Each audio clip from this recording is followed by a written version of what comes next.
How's it, everyone? We are the Joystick Show. Your three favorite friends from Hawaii are back to talk story about what brings us joy in comics, video games, and pop culture.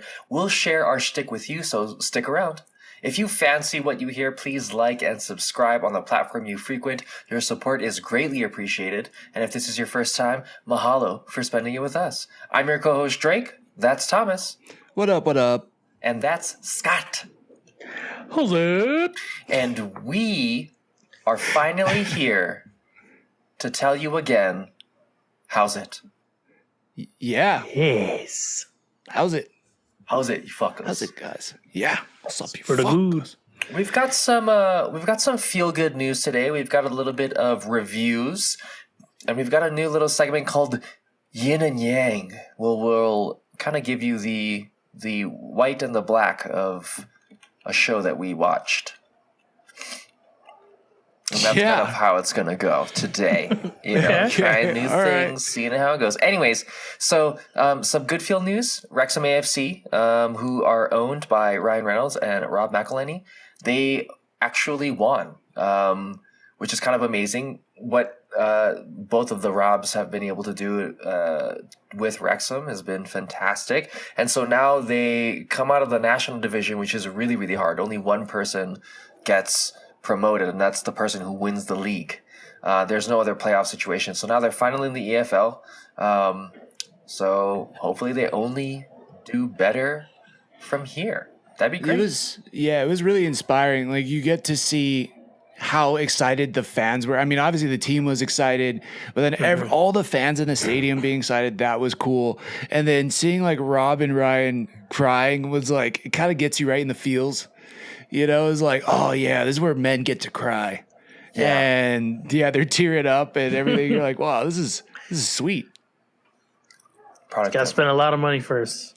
That's true. Yeah. All you gotta do is spend $2.5 million and you can have that feeling. Yeah. There's some of the players on Wrexham are definitely getting paid a little bit more than they typically would, I believe. Oh, really? Yeah, I think some of their salaries are a little bit more. Straight up, they're just roiding it up. But if you're not into soccer, this weekend F1 starts back up after that little break they have. So I think they're back in Azerbaijan and Baku. So we'll get to see what they've done with development. We'll get to see what team is going to make it out of the mid and what team is going to take it all out of the top three. Which I guess right now are Mercedes, Red Bull, and I don't know. Is Ferrari still up there? I not really. I don't think so. Yeah. So just right now, Mercedes and Red Bull for now. Yeah. I haven't really, since the last race, which I think was in Australia, right? Yes. I kind of like forgot what's going. Man, I'm off my game tonight. I do not know what's going on with F1 right now. Yeah, open wheel racing. It's getting crazy. I know there's tons of stuff happening, but I don't know any of it. So why don't we go to something that we do know, Thomas? Let's talk about some CinemaCon. Yeah, let's talk about some CinemaCon. This is like that event where, you know, you got to be in the industry to get invited to this, or you have to have like a movie studio, or a movie theater. And man, this is one of those events where this is what I probably want to go to the most outside of San Diego Comic-Con. It just like has all the insider stuff. Everybody's getting to watch all the new movies early. They got Spider-Man Across the Spider-Verse. They've got the Flash, they got Aquaman there, Barbie, like all that stuff is getting shown now to all these people. And yeah, it sounds cool. And then there's a bunch of heads of studios, they're making announcements, you know, or special trailers. So it's really cool. I know a lot of celebrities go there. Fun fact for last year, Olivia Wilde got served papers on stage by Jason Sudeikis for divorce. So that was great. Wow. Whoa. Yeah. So that was great for her and embarrassing. And they've kept that pretty hush-hush. Yeah. So, wow. I didn't know that happened. That's crazy. I would like to watch a 2-part miniseries. Let's get to the clip. Yeah. Man, I wish we had it. I know I didn't see any footage of that, but apparently that's what happened. And because that happened last year, they increased the security like tenfold this year. Wow. checking everyone's papers they're bringing in. Yeah. Sure doesn't say divorce on it. I know. Exactly. Wow. Well, interesting. I wonder is CinemaCon typically in the same place? I think so. I think it's move? usually in Vegas. Oh, Vegas. Interesting. Mm-hmm. Well, in Vegas, I know a lot of the times people really morph into a segue. So, Thomas, why don't we go ahead? Why don't you go ahead and start us off with what you thought about Power Rangers? Was it Power Rangers Forever? Power Rangers Once and Always. Once and Always. Yeah, the Power Rangers 30th anniversary, and we got a new special on Netflix, which was I really enjoyed. I thought that was fun. We did, the Joystick Show with the Geek Freaks Network and the Geek Collective. We did a watch party last Friday night, and it was really good. We had a bunch of people viewing in and writing comments and questions. It was really cool and just fun to collaborate with those guys. But it was really cool to reminisce on Power Rangers and growing up because. Man, it was just a fun time. I remember, being maybe 8 or younger with my sister being on the front lawn, and I was a Blue Ranger and she was a Red Ranger in a costume, and we were just like, yeah, just doing all of that in the front yard. Yeah. I made so many friends in the neighborhood because of that. And I just remember Because of that. Yeah, because of that. Walking by like, damn, this guy knows how to party. Yeah, exactly. Dude, he's a badass puncher. But seriously, check out those air punches. Yeah, I mean, seriously. But then they would come over, like literally a friend who lived in Arizona, and we became friends because he was just walking by and he's like, oh, it's cool. You're like Power Rangers? You like Power Rangers? And I was like, yeah. And my mom invited him in, and she was like, oh, he's got an extra suit. So he wore my Red Ranger's suit, stretched the shit out of it. Wow. But I was mad at him, but we were still friends after. And every summer he would come back, and that's how like our friendship started. And then we went into the whole like Power Rangers movie, and then collecting all the toys at McDonald's. And then we actually went into the actual movie while watching and commentary and stuff. And it was just a really good, fun time. So yeah, that was kind of the event leading up to the movie. Were you able to watch it? Tell us. Yes. Yeah. Not into your mouth. Yes. Yeah, I was able to watch it. It was pretty cool. Full of nostalgia. It was cool to see characters. Like, I really haven't watched Power Rangers since, like, Turbo or whatever, right? The second one. Back in the day. It's pre-2000. And even then, that's like, and then maybe if I rewatched the first one, like, some years after that. But, like, it's literally been, like, years since seeing it. And seeing some of these characters come back, or, like, just actors, right? And I'm like, oh, yeah, like, that was that one Ranger. Like, it was just kind of cool to reminisce on that. They did a really good job of keeping the same feel of, like, the old school Power Rangers. Like, I kind of forgot how campy it was. Yeah. But it's great. Like, they're just so, like, positive and, like, it's almost like after school specially, but it was great. Like they nailed the whole feel of it. It was cool to see everyone back. The fighting and all, and the CG was great. Like it felt really cool to see it all back. And it was a lot shorter than I thought. I thought it was gonna maybe be a little longer, but yeah, under an hour. Needed that length, huh? It's not bad though, I just figured it might have been like a little longer, but it was like it was just like a special, Yeah. It was a good length for you. I guess if you want to say it that way. Get out of here. I mean, if you want to say it that way, sure. I mean, however you take it, but I didn't watch it, but I did watch a video on YouTube that talked about. An hour long? It was not. It was only 45. That was that length. It was like a length for me. It was a 45-minute video about a 55-minute video. They just summed up the ending real quick. They're like, you pretty much could be watching it the whole time. You know what? My bad. Stop the video, watch it. Which part you got? The 45-minute video was essentially about like the history of Power Rangers. Okay. And how like it was essentially like a precursor to watching the show. So if you needed a refresher, so they talked about Saban and how he bought the rights to the Japanese show and how he essentially took that and was able to morph it with the help of somebody who worked for Marvel before, into what it was. And the reason why we love the actor so much is because that's kind of what we bonded with, right? Obviously, the action is cool, but all the action and all the things were essentially verbatim from the Japanese show. And then the only new scenes were technically with the actors. Like outside of the suits, right? Yeah. So that was super cool to, I guess, relive that idea, just because you're growing into it. When we were young, we believed in it so deeply. And now we can kind of look back on it and see what's truly behind the mask. But I thought there was a ton of like really good nostalgic points that they put in, but for people who probably watched it when they were a kid and then they see it on Netflix, they're like, what the hell is this, right? It kind of leaves off, or I guess this starts where maybe a lot of people our generation left off.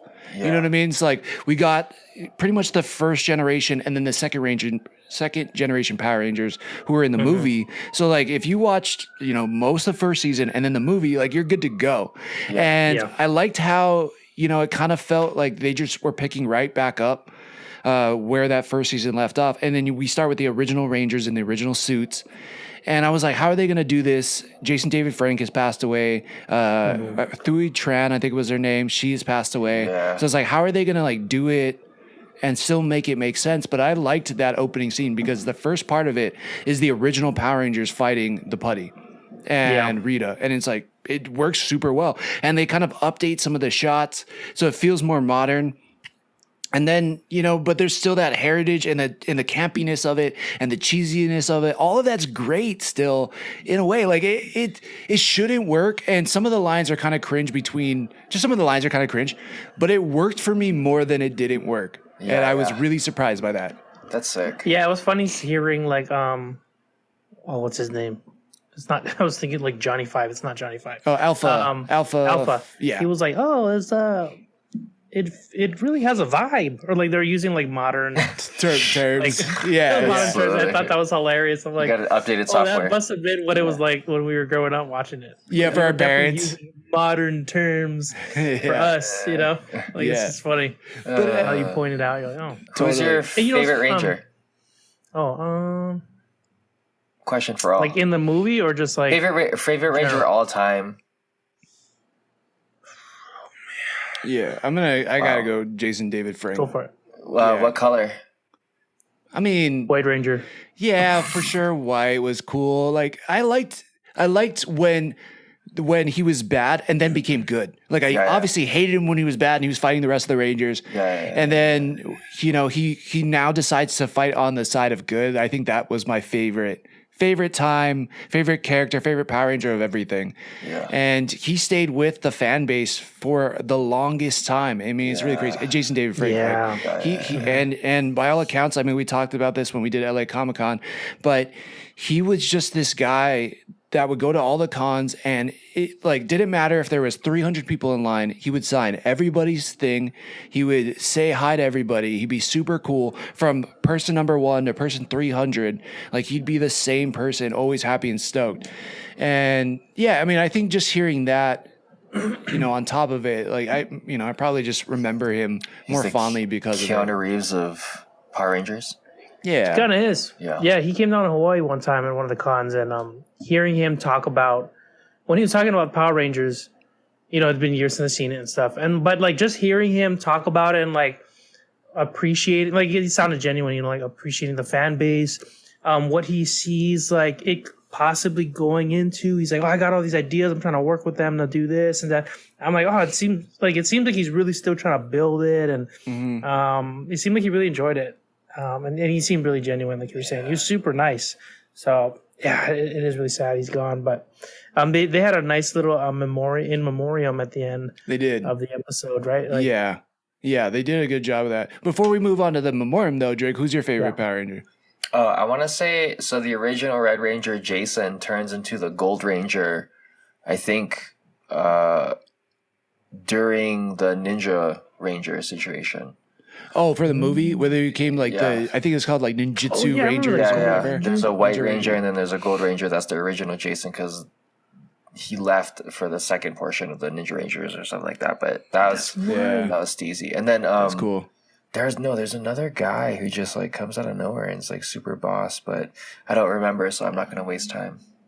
There was like this blue dude, right, or the blue ninja dude that would come out and like help him. Oh yeah, from the Alien. That guy was pretty cool. I know the Alien Rangers sometimes would jump down, just the three of them from space or whatever. Man, the show was so crazy. It was so fun. It did get crazy. Yeah. And I think that's the thing. Once they kept introducing new casts and new ridiculous things, I lost it. But the original suits are still, to me, the best. They're the coolest. I still remember the original Power Rangers the most. And the Zords were cool. Like, oh, man. And then we get a taste of that in this one. Yeah, that's true. I think that's kind of what makes it cool, too, growing up watching it. Because toys were still a big thing for us when we were growing up. So the toys looked exactly like the Rangers, in their suits. So it's like you had this other connection where like you could continue the adventure and like they could team up with Ninja Turtles or, like whatever. They did that. Yeah, that was really cool. They actually, they actually did a live action thing where they teamed up with it. Yeah, but like you're right, like you could have your Power Rangers with the X-Men if you wanted to or whatever. It was like the toys were like a whole phenomenon in and of itself. Like they were ridiculous. Like I remember I was so spoiled, but I had so much of the toys. And did you guys ever get the Power Rangers where like you could press their belt buckle thing and it would flip their head? So it'd be like their head without the helmet. I had a couple of those. Yep. Right? That was sick. I know. I love those toys, man. Those were so dope. Those were cool. Yeah. And then the movie came out and then everybody wanted to go to McDonald's to get all the toys. And we talk about it in a clip we just posted to Instagram. But, yeah, I think they did a really good job. It kept a lot of the heart and the soul of the original series, and they updated it with new terms, and they kind of gave this little segue to a new Ranger that could kind of come in the original Yellow Ranger's place, who could come up. And then there was like this sweet memorial they did at the end, and it was just really good. If they said after the special, hey, we did so good, we're gonna restart a new series using some of these characters or like these actors, I'd be super for it. I'd be like, hell yeah, I'm on board with that. Yeah, I'd be for it. Yeah, so it was great. And shout out to Joey from Geek Collective. I mean, he has kids, so he's like, man, I'm watching this with my kids, and they're getting excited. And I remember these things when I was growing up. It's just like it did a lot right. Like, is all the dialogue great? No. Does the story really make sense? I mean, not really. But like the things they did right, they knocked it out of the park. Yeah, for sure. And that's what it's about, right? Like he's watching with his kids, and like he's getting like even more joy by like loving it through them. Yeah. Like anytime they're freaking out, he's like, I used to freak out about the Blue Ranger too. Right? Or whatever it is. Like exactly. It's Morphin time, and they just like transform. There's like so many cool things growing up. Like how many times have you yelled it's Morphin time out in public when you were younger? Oh, in public? Yeah, countless times. I do it every time now. Oh boy. I believe it. It's Morphin time. That's awesome. But yeah, I highly recommend it. If you haven't, if you want a taste of your childhood, go back and watch it because it's a fantastic update. It kind of reminds me of Cobra Kai. So like if you like Cobra Kai, you can handle Cobra Kai, then you'll probably like the special. Yeah, I agree. Yeah, do it. Well said. Watch it. Moving on. I know we all love comedy. We love stand-up comedy. And a show that really does it well, because there's not a lot of really like shows or movies that do stand-up comedy well outside of like real stand-up comedy. Marvelous Miss Maisel is back on Amazon's. Thomas, you got to watch a couple of the episodes. Is it living up to the already established hype? So yes, we are back in season 5, and I'm up to date with all the episodes. Yeah, I'm really enjoying it. If you've stuck with it through this time, or if you've gotten to season 2 or 3, like it's 100% worth it to watch this season as well. Wow. It's interesting though, because it's kind of like Ted Lasso for me a little bit, where I'm like, I know the show's ending and I can kind of see where it's going, but I'm like, I don't know if I'm like super stoked about the direction it's going, or I don't know if it's sitting right, but it just feels like the rest of the season, so it feels good to be back. But you're like, I don't know if I want this for a last season. And of course, I can't judge it because I haven't seen the finale, and I don't know how it all wraps up, but it's just like I keep asking myself for a lot of the shows we're going to talk about tonight, like, where is this going? Yeah. Like I find myself asking that a lot, and it's really weird, and I love it. I think it's great, but I'm just very curious to see how they're going to like wrap everything up by the end of the season. I see. Wow. Oh, okay. Do you feel like there's still a lot of story to tell? Like they're not going to be able to fit it in, or you're just like they could have ended it prior? Yeah, well, they do this really interesting thing, and I don't know if this is too much of a spoiler, but they kind of show what her career ends up being right in the beginning of the season. Oh, so okay. You kind of know where she ends up, and now we go back to the past where the last season leaves off, and now you're back in the daily routine with her, and she's trying to make it as a stand-up, and she gets a job, and so you're like, okay, wow, they're adding in this whole new element. And there's kind of new elements for everybody. And I'm like, how does this work to the grander story that they want to finish telling? I don't know. It's really interesting. So, but man, if you enjoy the previous seasons, you like Midge as a character, you like her manager as a character, they're bringing all of that back, and it's still just as funny as ever, and still entertaining as ever. I just keep asking myself, like, what's the direction? Where does this road lead us to? Like, what's the city we end up at? Gotcha. Interesting. Okay. Well, I guess you'll just have to watch it and see, people who are listening to us right now. Well, so I know Thomas and I, we both watched the movie. Scott, you didn't get to watch it, right? Ghosted.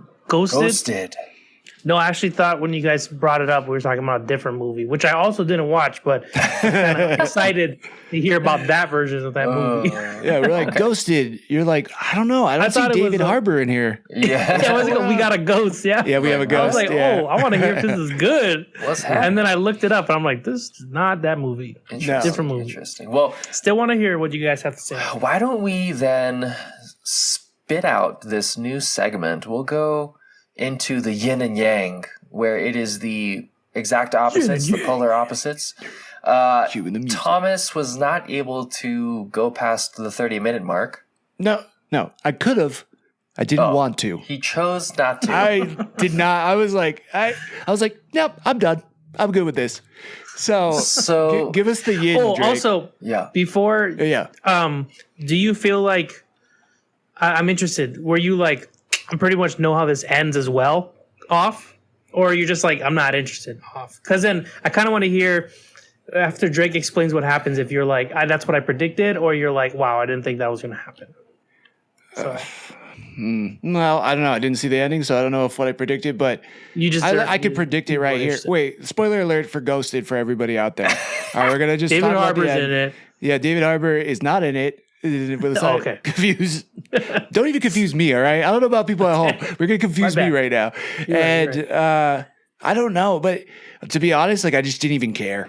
I didn't even care to see what the ending was. Okay. Yeah. All right, but like let's start it off, Drake. Okay. Right, we open up with Ana de Armas. She's driving this pretty badass Subaru. She looks super sporty. She has like the bike on the back and the canoe on top. Yep. And they're in Washington, D.C. Yep. And meanwhile, she's talking to somebody on the phone, and Chris Evans is like a farmer. Yeah, he's an agriculturalist, horticulturalist that came back from whatever he was doing to help his dad out to get healthy, and then stayed at the farm to help the farm flourish, while he's also writing a novel about how agriculture through the histories can dictate, things and stuff. So he's a retired Cap. Yeah, pretty much. He's a retired Cap. Okay. So Thomas, you got to a point. What was the point into which you left the chat? What scene? Well, like let's start with the positive. So what did you like about it in the beginning? So I could just keep shitting on it. But. Well, I preface that because I wanted to know like where you left off so I can kind of begin the yin. Oh, okay. Well, I left off when he had something he left in her purse, like his asthma. He had like a tracker with it. And his parents were like, you should go to London. And I was like no, he shouldn't. I'm out. Okay. So, you're like, probably when some dumbass thing happened, that's when I tuned out. So to bring the yin into that, to be honest, there is nothing of value much before that point. The moment he chooses to go to London is when the story kind of kicks off. So in the beginning, it's very cliche. It's very, okay, they're setting this up. You know, Chris Evans seems to be this type of character. Ana de Armas seems to be this type of character. It's a rom-com. And then once he goes to London, he chooses to make that choice. He gets there and then he gets kidnapped. Once he gets kidnapped, just like you've seen in the trailers, Ana de Armas ends up coming to save him inadvertently. And they find that she is the CIA agent and he is the damsel in distress. It's roles reversed. And yeah, that's all fine and good. I will say that if you're just in it for like a light kind of rom-com, like familiar, action, potentially a Mr. and Mrs. Smith, beta, then yeah, there's a lot of good things. One thing that I really wanted to point out that was awesome was that Aaron Mackey was in it. Anthony Mackie? Yeah, Andy Mackey. Anthony Mackie? Anthony Mackie. Who did I say? Aaron? Yeah, you said Aaron. So the Falcon was in it. The Winter Soldier was in it. Harold from Harold and Kumar was in it. Oh, nice. Yeah, so all of his there's a point in time where he gets they've escaped. Ana de Armas and Cap have escaped, and there's a bounty on their heads, right? Because essentially there's this one character who wants to sell a weapon of mass destruction for money, and if he doesn't deliver, he gets killed. So that's kind of the story plot driver. And so a bounty is put onto Cap and Ana de Armas' head, and then all of the assassins that try to get Cap and Ana de Armas happen to be a co-star at one point in time. So it was Falcon, it was the Winter Soldier, it was somebody else. Ryan Reynolds was also in this movie as well. Wow. So there's a lot of fun cameos in the movie, and I think aside from all like the blasé cliche type situation, those little tidbits kind of were like getting a keychain on vacation, right? It's a nice little memento. Okay, so this is my thing with that. All right, everybody the Yang loves Chris Evans as Captain America, and as you were describing that, you kept calling him Cap. Yep. I still envision Cap. Now you're trying to tell me Chris Evans, who looks like Chris Evans and is all buff and muscular and good looking, has a hard time finding girls? He can do this all day. He was kind of needy. He was like kind of a needy human being. Okay. So that was already, it was like, all right, I don't believe that. And then I was like, okay, Cap. It's like The Rock when he was a scientist in Rampage. Right, yeah. You're like, wait, what? Now. This is like weird cat. Yeah, and he was just like trying to be this lovable oof or doof or whatever, and it just like it just didn't like work for me. Oofa doofa. He was a oofa doofa the whole way, and I'm like, there's no way he's them. And it's like, if you're gonna not be Cap, why do a shitty movie where you're getting all the MCU cameos? Why not just be Cap again and make bomb-ass movies? Why do a shitty B romantic comedy when you could be Captain America and be the man? It just seems like, I don't know, just dumb to me. It's just when Ufa Doofa. Well, budget smaller probably. But he's a producer. I mean, he produced it. He's an executive. Put his name on it. Like it's like, this is who you want to be over Captain America? Did he just want to work with Ana de Armas, or? I guess. He's trying to do his Sandler thing, He's trying to build his own little work with your friends. Yeah. I only think Sandler makes comedies. Well, the thing is, Sandler is aware of his, like, what he can play. He's, like, aware of his, like, casting ability. And I just felt like this was such a poor choice of casting. And, like, could Ryan Reynolds have done this role better? Yeah, I think Ryan Reynolds could have done it better. I'm trying to think of, like, another handsome, funny guy that could do it. Channing Tatum? Yeah, probably Channing Tatum because I think he could pull off like the doofiness, but like I don't feel like yeah, I just don't think Chris Evans can do it. Yeah, I kind of agree. It definitely didn't have because the Gray Man was better, and I think this tried to be that, but then also kind of play towards like the opposite role situation because that's rarer, I guess. Yeah, but the Gray Man was the Russo brothers too. Yeah. And it was Marcus and McFeely who wrote Endgame and Winter Soldier and all that.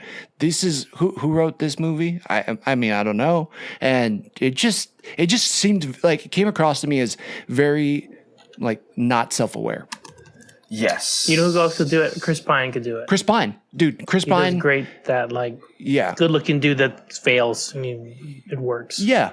Exactly. Like I mean, like I don't even know how old he's supposed to be. Like Chris Evans still lives at home with his parents in this. Like, why? He's college educated. He's like a very particular thing that he studied. He seems intelligent. He's good looking again. Why does he live at home with his parents? It's a lot of great questions. I want to watch this movie now. It's just. Will you side with yin or yang, or will you find your balance? No, I mean, and I don't want to share. Like, if you, people like it and or you liked it, or whatever. Like, I'm happy for you. I did. I just couldn't get all these thoughts out of my head. I couldn't push them away enough to just enjoy it. And Christina was like, as soon as he started talking to Ana de Armas, she's like, I'm out.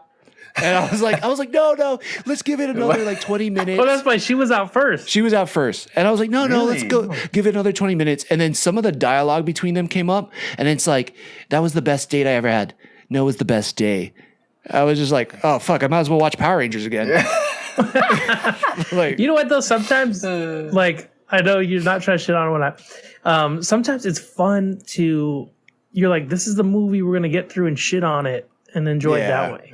I agree. Like those riff tracks sort of thing. Sometimes there's times where me and Christina are watching something and we're just like, it's so that we even like it. And we find ourselves shitting on it, making these jokes, like riff track stuff. And then we're like, yeah, let's watch another episode. Yeah. Like, I like this. Isn't that how you all felt about Finding Ohana on Netflix? Oh my God. Because that's just a movie for us to just like poop on. Because it's potentially Hawaiian culture, but it's definitely not necessarily. But some of those movies are great, but I found myself doing that for Power Rangers and still enjoying it. Where this, I just kept like there was nothing being built up. I was just tearing down. I was like, I can't do this to myself. Like it's just nothing good's gonna come of it. So, I mean, I'm happy for people liked it. Yeah, it's pretty much Drake's favorite movie, and you just shit all over it. So. Sorry, Drake. I'm sorry. Yeah, dude, it's like. Whatever, bro. If you had a mustache, it would have worked. Yeah. Oofa like Gray Man. Like Gray Man. Oofa doofa. Oofa doofa, this fucking guy. Well, from one mustacheless Chris Evans to a mustachioed Jason Sudeikis. That took me a long time to register. Sorry. I'll cut out the pause. Don't worry. Yeah. So funny. Yeah, we'll clean that right up. Yeah, he did the post. It's just fucking hilarious. Ted Lasso. I think this is episode 5, so we have but few episodes left. And I don't know. I felt pretty good about it. I think it's 6. 6? Episode 6. Yeah, it was. I thought it was I guess soccer-wise, it wasn't necessarily a very heightened episode. They're kind of on a losing streak. You can kind of see how they're dismantled. They come off a loss from an away game, and so Coach Ted allows them to kind of have no curfew, and so they spend the majority of the time arguing, and it kind of shows you how disgruntled and unmanageable they are as a team. Hence the reason why they're not winning. And then you have not on the same page too. Yeah, like it seems like the whole team's not on the same page. The whole team's not on the same page. They're not together, and you get to see a little bit more of I forget the one individual who's in the closet. You get to see a little bit more Colin. about that. Yeah, Colin's character. You get to see a little bit more about Jamie and Roy's characters kind of come together and unveil a little bit more character building as well. Yes, they're in the Netherlands, and what's her face has what is it? What is the boss's name again? Rebecca. Rebecca. You sound like me, Drake. I know. Right. Rebecca finally finds a suitable suitor when she falls into the canal. This person kind of helps her up and then takes care of her, and he's kind of everything that she needs or wants. And we kind of see a little bit more of that romanticism flourish. Did anybody else have a different review in terms of anything I missed that's super importante to how you felt good about it? No? Man, I'm so yang this episode. I'm just like, it was okay. Yeah. Let's hear it. It was all right. It was all right. You know? Yeah, it's okay. Yeah, there was a lot of cute moments in it. It was a very cute episode. Yeah. But like, Cute. I'm just, and I, this is what I feel about the season right now. Yes. It's like, okay, we know it's ending, and we know that there needs to be a reason why Ted's no longer going to be able to coach the team. But I feel like it's getting so forced in there how miserable Ted is. Like, I just kind of want him to leave now. And it's like not really fair. Like the whole thing was like he was inspiring the team and everybody was getting better and people's outlooks were changing. And in this one, it's like, well, the team's not really any better. They're in a better league, but they're not doing any better. They kind of figured out at the end, like he's miserable. Coach Beard is kind of a friend, but he kind of just leaves Ted. And then Rebecca is looking for a friend and she doesn't have anybody either. So it's like, there's a lot of great things in this, and they kind of find what they need at the end through this episode, and I do like that. But it's a sad journey if you really look at the parts of it. Yeah. Kind of sounds like Ted needs a Ted. Definitely. Yeah, he does, and he doesn't have one. His wife. Even his therapist. Again, like I have a therapist, but if my therapist ever said, "Hey, time's up, you got to go," I'd be like, fuck you. Like, what are you talking about? So that to me, it's just like, it's kind of sad. I don't know. I don't know. It's hard for me to get out of that where I'm like, I know it has to end with Ted going back to the US to be with his son for sure. Like I'm cool. I'm just like not so stoked on the path we're going, like how we're getting there, Yeah, I agree. It's not, the show isn't bad. It gives you all the things that you want out of a Ted Lasso show. The good feels, the kind of funny jokes, the quips, the buttons, the pimps. But at the same point in time, you're right. It's kind of lacking that big bang that we saw from season 1 and even season 2. So how it comes all together, I think it'll be hopefully for the best, but we'll see moving forward, I guess. Yeah. Like, were you expecting that for Rebecca? Like, right, she's getting all the signs, right? Like the knight and shite knighting armor, the green matchbox, and like, there's a part of me, and maybe this is me dumb for thinking this. Like, there's a part of me who wanted her to still be with Sam. Sam, yeah. Agreed. But now this, and he's a cool character. Like, I liked how the whole relationship and everything went with the guy who saves her from the river, that big, like, I don't know what you call him. I want to say Norwegian guy. Dutch guy. Dutch. Yeah, the big Dutch guy. And it's like, I like him, but I'm like, but this means like Sam is like out. I think my favorite thing about this episode was Roy and Jamie. Yeah. Like, I could have just watched Roy and Jamie become friends for like another 2 episodes. Like they just like figure out their bullshit, realize that they're very much the same person, realize like, I'm old guard and you're this new guard coming in, stepping up. And this is what I did to get to this level. This is what you need to do. And wait, you have skills too that I need to learn from you. Like I have to learn something from the young buck. And that was so good. Like I loved all that. It was just, some of the directions we're going with some of the characters, I'm like, maybe it's all going to come together at the end and I'm going to love it. But they have, I guess, some work to do to sway me in that direction. Yeah. Right. Yeah. Looks like we have 6 more episodes. It's not enough. So they might. Not enough. No, it could be great. It could be great. Yeah. I'm not saying it's bad. And I agree with you, Drake. Like it's not bad. It's just not what I was expecting. And maybe I'm just doing this to myself, but I'm just like, oh wow, this is an interesting direction. And then it takes me a while for my mind to like wrap my head around, oh, this is the trajectory. So, okay, cool. Well, I guess we feel kind of similar on Ted Lasso, and with the last 6 episodes, hopefully we'll get more bang for our buck. Buck being our kind of what we expect out of it. But finale of Mandalorian, did that meet our expectations? Scott, take it away. Take it to us. I'm just kidding. Wait, you forgot, right? We talked about this. You could like point. Oh, you son of a bitch. Yeah. My bad. That's funny. All day. So we did talk about this. I was like, well, here we fucking go. Well, thanks, Dick.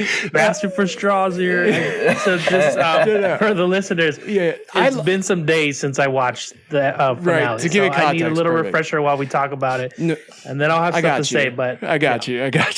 It was action-packed. We get more Mando and Grogu in this episode. He kind of gets on a little bit of his own mission because he's captured.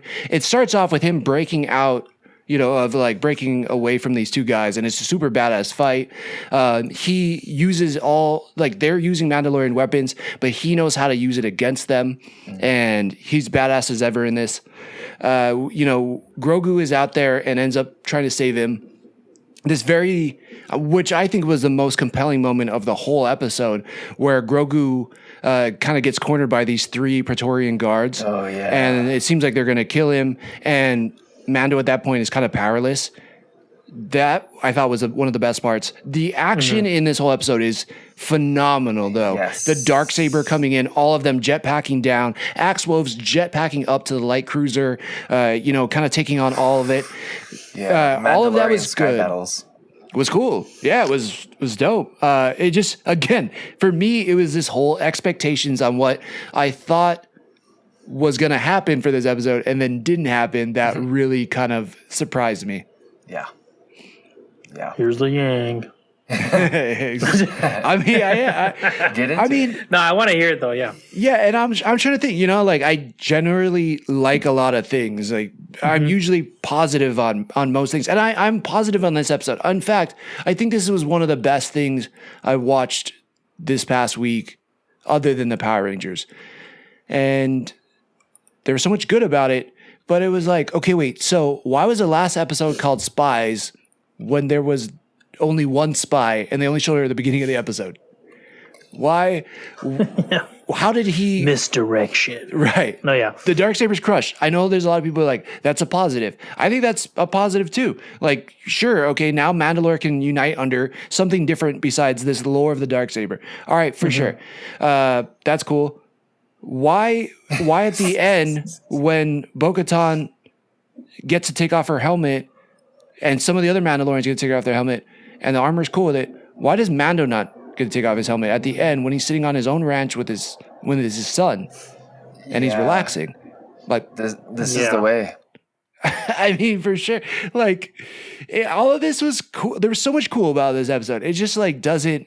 It felt like a season where they're just trying to set up something for the future, rather than us getting a self-contained story for Mando and Grogu. And I'm like, I respect it, but I'm like, I still want to have emotional ties, and I want to see an arc for Mando and Grogu. What were their wants? Everybody's wants and needs. They set up a want. Next episode, it's solved. Right? Beginning of the episode, hey, you're an outcast. You got to go bathe in the living waters. Episode 2, boom, bathe in the living waters. Okay. Last season, Bo-Katan wants a Darksaber so she can rule out Mandalore. First episode, he comes in to talk to her. Boom, she doesn't want to fight him to get the Darksaber, and they wait till episode 7 so it can just be like, here you go. It was interesting too. Like going into the season, the whole setup was like Grogu chose the Mandalorian life over Jedi. So I see what you're saying. Like it felt like more should have happened in that regard. It seems like at the end of the season, it's still like it almost was the same ending. He's like, well, I'm going to adopt him so he can be a Mandalorian. And they're like, okay. And it's like, yeah, but he already is a Mandalorian. Like it felt like the same ending, but like a lot of cool stuff happened in the episode. I see what you're saying. Like so much cool stuff happening, and I was like, there was like that fanboy me like, fuck yeah, like air battles, and also part of me is like, I don't know how this would work because if you swung with a jetpack, you'd probably change your trajectory. But it's so fucking cool, dude. But and then all that stuff was cool. But then and then at the end, I'm like, nothing much happened for them. Right. Like everyone else got like this big arc, but they're just like, we're still figuring it out. But we're pretty sure he's going to be Mandalorian. Yeah, they're like, you adopted him now. He's your son. Now you guys got to go on adventures. It's like, what have they been doing for 2 seasons? Yeah, we see. They've been going on adventures. Like, what do you mean? Like, okay. Like, oh, man, I don't know. It just is like, the more, again, and I've had some time to think about this. The more I thought about it, I was like, why? Oh, they should have built him a little helmet or something. Right. Oh, he didn't even, in fact, he didn't even get hit in the chest, right? They made a big deal about the armor and making him that chest piece. That's true. He should have got hit in the chest at some point, and then, Din looks at his chest. He's like, oh, when did you get that? You know, it would have been like, oh, cool. Like, that makes sense why they made such a big deal of it. Did not come back up. Well, he got a cool new name, Din Grogu. Yeah. That's cool. I did like that because I felt like that was Japanese style, you know? You're like family name first. I did really like how he was like, they were complimenting each other in battle. Like, he was saving his butt by like doing Jedi stuff, and then like, like if they maybe taught him how to shoot in this season, and then be like at the end of the season, like, dude, you get your own gun. Then you're like, dude, he's gonna have like Jedi and gun, like, you know, we know that's gonna happen. But like, as you were saying, like, they didn't really give him anything. Or you're like, how's this any different than what they're doing right now? Right, they've already been doing. Yeah, and it's like this was a season where we got no Pedro without the helmet on. And I get it, like he had conflicting. Yeah, I thought they were gonna do it. Yeah, they had a conflicting schedule with The Last of Us, I think, for a lot of it. But it's like, I don't know. It just seemed if at some point to me it felt like he wasn't in there. It was like, wow, that's really not. It's like really some other guy. And that you're like, oh, this is really ADR. Yeah. And it's like, how cool would it have been? And I know we can't, you're not supposed to review things on things that didn't happen. But for me, I can't help but think if at the end, when they take that circle cut as it fades out, if it just like circled over Pedro Pascal looking over Grogu as he plays with the frog, it would have hit so much harder. Yeah, with that face he did in the movie. Yeah, with his helmet. Yeah, just give me unbearable weight of massive talent face all day. Just all looking at Grogu. Yeah. That's funny. But yeah, so I mean, so much good. I think they gave the real Mandalorian for me this season was Bo-Katan. Yeah. And maybe that's what they wanted to do for sure. Like, that's cool. But I understand why some of the internet's felt a little like bait and switched. Yeah, it felt less about him too, right? It felt less about him and Grogu, and he was just kind of like a side character. Yeah, that was existing in his own show. Mm-hmm. Yeah, what did you think, Drake? No, I like the overall. I think as like a cap, you're right. It does set up things, but for me, sometimes it's like, how are they going to follow up with this setup? And they really did leave off on a huge clash of Titans with the Mandalorians and all of Moff Gideon's like pseudo Imperial Mando type situations. The battle, I think, for me stood out the most, and I think it took more of my attention than kind of like the lame repetitive setup. For like, oh, what's going to come next? Because I'm already excited for what's going to come next. Ahsoka's going to be in there. And there's so much great Star Wars content now. And we have a multitude of universes, Star Wars being one of them, obviously, Lord of the Rings, Harry Potter. The fact that they're getting built out like this on a greater scale is just nice to have not only great content, but continuity within the content as well too. I'm really appreciating that. I kind of tangentially took away, but I give it like a 7. Yeah. Oh, you know what was interesting too? At the end of the thing when that kid, it looked like the same kid that was bathing in the waters again to become a Mandalorian. Like they're like, okay, round 2. We're going to do this right. I thought a mythosaur was going to come up and try to eat him. Right. And I was like it'd be like a thing called. And then I was like, because I thought that. And then I was like, what happened to the mythosaur? I thought we were going to get that. Yeah. Exactly. Exactly. And this is not the show's fault. This is like, reviewers online. But everybody's like, watch the final scene. The mythosaur is going to come up and eat Moff Gideon. And I was like, oh, sweet. So the whole time I was waiting for the mythosaur. The last bit, all we get is a mythosaur nod in the water. Yeah, I know. Sleeping. An eye blink, yeah. An eye blink? He's like, still here. Like what? Yeah, like what? Oh my god! Yeah, it just they planted all these big things and they just didn't. It didn't feel like it got paid off this season, and maybe it's going to be paid off in the future. But some things just didn't get paid off. Like I don't understand. Yeah, the Darksaber is one of them. The shield with Grogu's chest, one of them. The helmet thing. Yeah, I just like. I mean, maybe it shows that different sects of the Mandalorian culture can live on Mandalore and unite, but yeah, I don't know. It seems pointless for the Mandalorians who feel like they have to wear their helmet now when they're all good. Yeah. It's like, why? I guess it's up to us to just know. Maybe they should have clarified in the show, but it'd be nice for them to be like, hey, going forward, it's up to you how you want to, like live in this religion that we have. Right. Like you can take off your helmet. If you still want to wear it, you can still wear it and like we'll honor it either way or something like that. Yeah. So Imagine the armor had that conversation with Mando before we got to see him on Navarro. Like imagine she just like that a little 30-second conversation.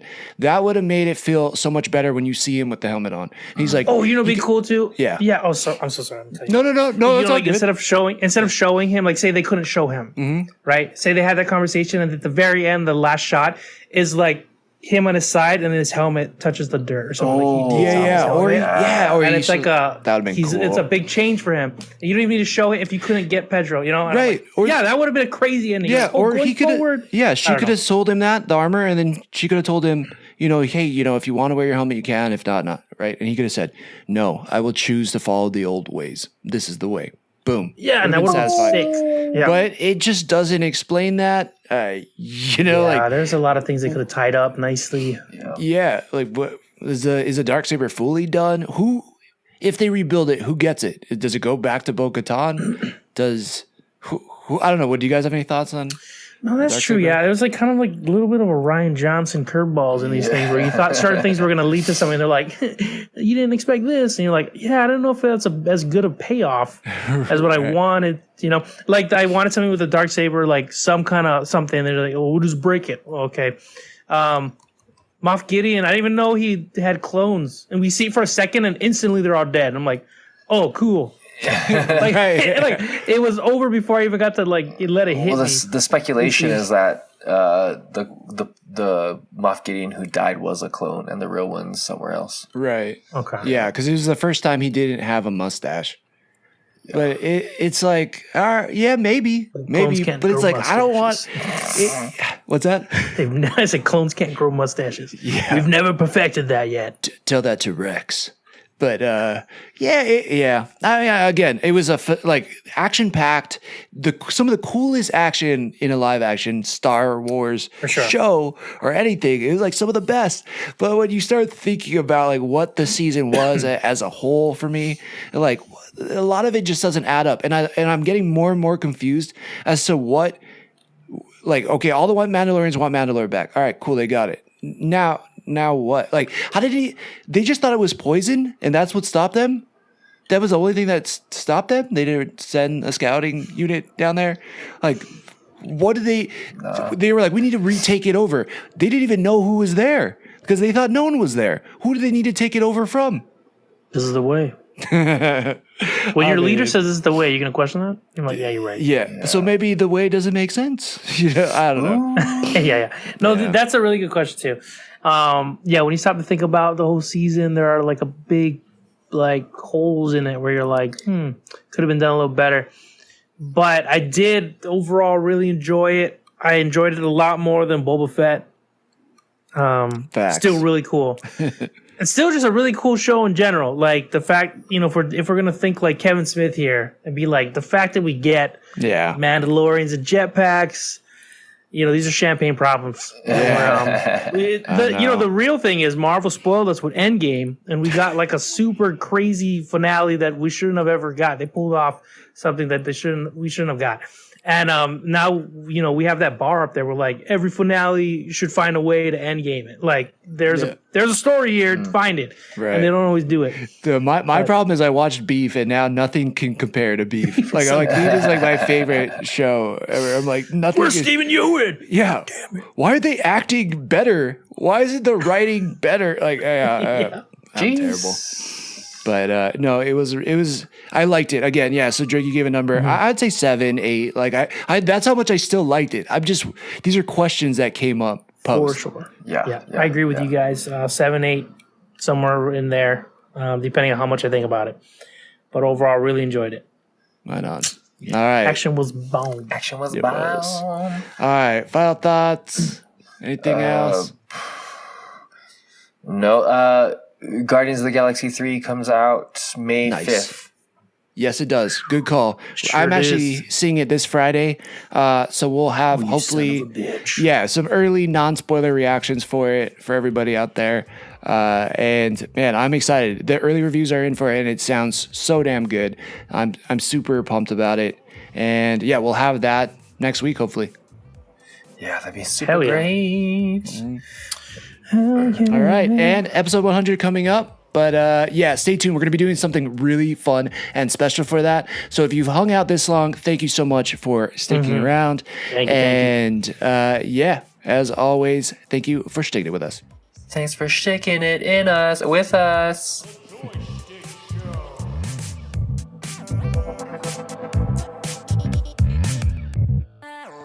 The Joystick Show.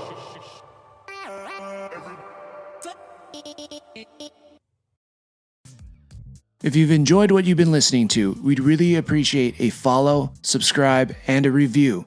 Just how we like chatting with our friends, please share this with yours. Feel free to join the squad and follow us at JoyStickShow Joystick Show on Twitter and Instagram, or anywhere you listen to podcasts. And if you feel like submitting topics or questions to be discussed on future episodes, you can email us at joystick.show@gmail.com. As always, thank you, peace out, and make it a great rest of your week.